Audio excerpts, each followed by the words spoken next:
Hey guys, welcome to engineers byte. आज तो मैं बात करने वाला हूँ वैसे क्वालिटी के बारे में, लेकिन क्वालिटी के बारे में बात करने से पहले मैं एक्चुअली बात करना चाहता हूँ इंजीनियरिंग की। मतलब जॉब्स की बात करना चाहता हूँ। बेसिकली इंजीनियरिंग की तो बात कर ही रहा हूँ, लेकिन जॉब्स की बात करना चाहता हूँ।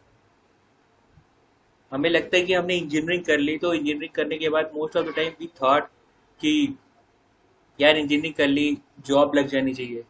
अच्छी जॉब नहीं लगती, परेशान हो जाते हैं। एक्चुअली प्रॉब्लम वहाँ जॉब्स में नहीं है, जॉब्स हमारे अंदर। प्रॉब्लम हमारे अंदर है बेसिकली। जॉब्स हमें काफ़ी सारी मिल जाती है। आप ढूंढोगे तो जॉब्स ऑलमोस्ट सभी बंदों को मिल जाती है, लेकिन कभी हम खुद भी आइडेंटिफाई नहीं करते कि हमें एक्चुअली लाइफ में करना क्या है। अगर मैं इसका सीधा सा एक एग्जांपल लूँ, बहुत सारे ऐसे इंजीनियर्स हैं जो बेसिकली अच्छी अच्छी कॉलेजेस से पढ़े हुए हैं, उसके बावजूद फिल्म फिल्म इंडस्ट्रीज में है यार। I would like to talk about Kartik Aaryan. अगर उसके बारे में देखोगे तो बेसिकली पता चलेगा he is an biotech engineer and he is a good actor. अगर सबसे फेमस कॉमेडी के बारे में बात करूँ, कॉमेडी चैनल के बारे में, तो the Kapil Sharma show, hope so you remember, you are watching that. तो उसमें एक चंदन प्रभाकर आते हैं, वो मैकेनिकल इंजीनियर है भाई।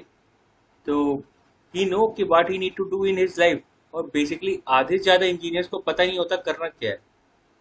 ठीक है, हम बीटेक तो कर लेते हैं मैकेनिकल से, सॉफ्टवेयर से, इलेक्ट्रिकल से, सिविल से, वॉट एवर, किसी भी ब्रांच से। लेकिन वी डोंट नो ना कि मूव ऑन कैसे करना, अपने आप को जानना कैसे है बेसिकली। उसके बारे में रिसर्च ही नहीं करते। और 1% मैं कहता हूँ, अगर आप अपने आप को जान जाते हो, आपको चीजें पता चल जाती हैं, लेकिन यू आर स्टक। स्टक होने के बावजूद आप लोग मूव ऑन ही नहीं करना चाहते लाइफ में। मूव ऑन करने के लिए लाइफ में बहुत मेहनत करनी पड़ती है। ठीक है, कोई भी अगर टॉप लेवल पे बैठा है ना बंदा, तो उसने उतनी मेहनत की है यार पहुंचने के लिए। And you need to do do that. अगर नहीं करोगे तो कभी सक्सेसफुल नहीं हो।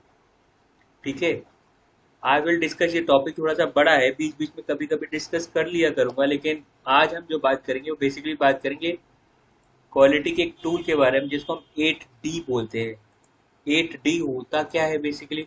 8D एक मेथड है, एक सिस्टमैटिक प्रोसेस है, जिसके द्वारा इम्प्रूवमेंट्स किया जाता है क्वालिटी में प्रोडक्ट। और उसमें बेसिकली हमारा मेन रिसोर्स होता है कि हम प्रॉब्लम्स को इलिमिनेट करते हैं। अब वो प्रॉब्लम इलिमिनेट कैसे करेंगे? प्रॉब्लम इलिमिनेट करने के लिए वो 8D स्टेप्स बनाएगा। अब 8D स्टेप्स होते क्या हैं? 8D स्टेप्स बेसिकली होते हैं कि पहले स्टेप में हम प्लानिंग करते हैं कि फाइंड आउट करने की प्रोडक्ट में प्रॉब्लम क्या आ रही है।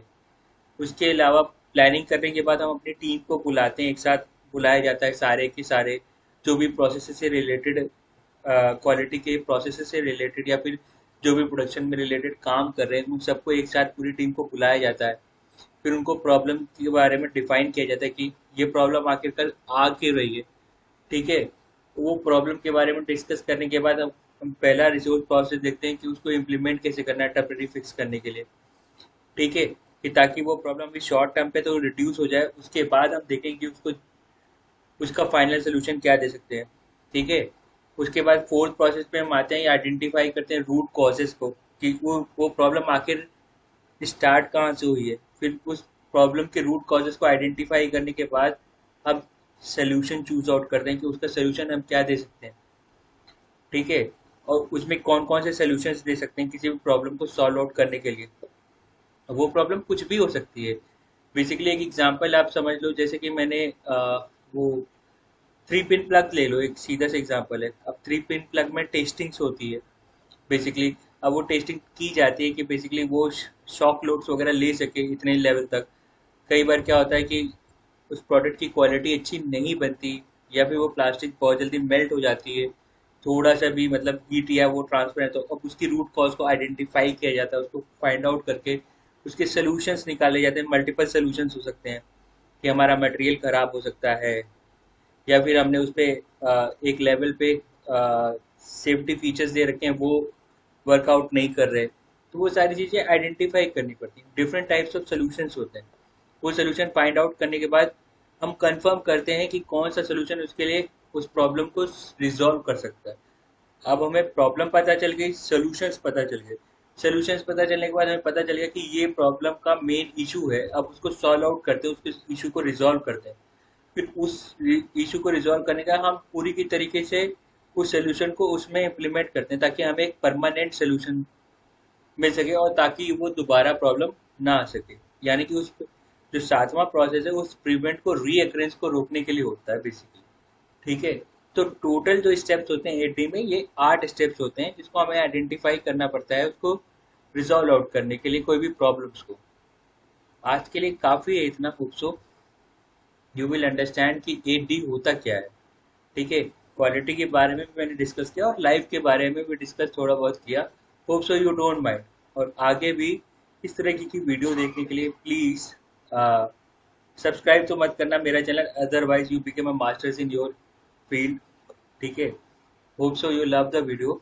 Have a good day and take care guys.